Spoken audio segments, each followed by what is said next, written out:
ہمارے بچے جہاں حافظ قرآن ہوں گے وہاں ہمارا بچہ ڈاکٹر بھی ہونا چاہیے، جہاں ہمارا بچہ عالم ہوگا وہاں جہاں مستند عالم ہوگا وہاں ہمارا بچہ ایک ڈاکٹر بھی ہونا چاہیے۔ ہمارے معاشرے کو ڈاکٹر کی بھی ضرورت ہے، ہمارے معاشرے کو انجینئر کی بھی ضرورت ہے، ہمارے معاشرے کو ایک اچھے ٹیچر کی بھی ضرورت ہے، ہمارے معاشرے کو بڑے بڑے عہدوں پر ہمارے معاشرے کو ضرورت ہے۔ ہر عہدہ دار پہلے وہ دین کا پڑھا ہوا ہو، پہلے وہ دین کا سمجھنے والا ہو، پہلے وہ دین کو پڑھنے والا ہو، اس پر عمل کرنے والا ہو، اس کے بعد وہ دنیا کے ہر عہدے پر جا سکتا ہے۔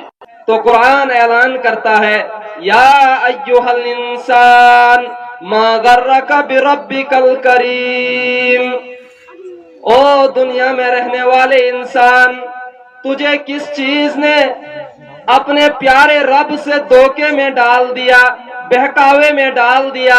تو کہاں چلے گیا؟ کیوں اپنے رب کی ربوبیت کو بھول گیا؟ کیوں اپنے رب کی تخلیق کو بھول گیا؟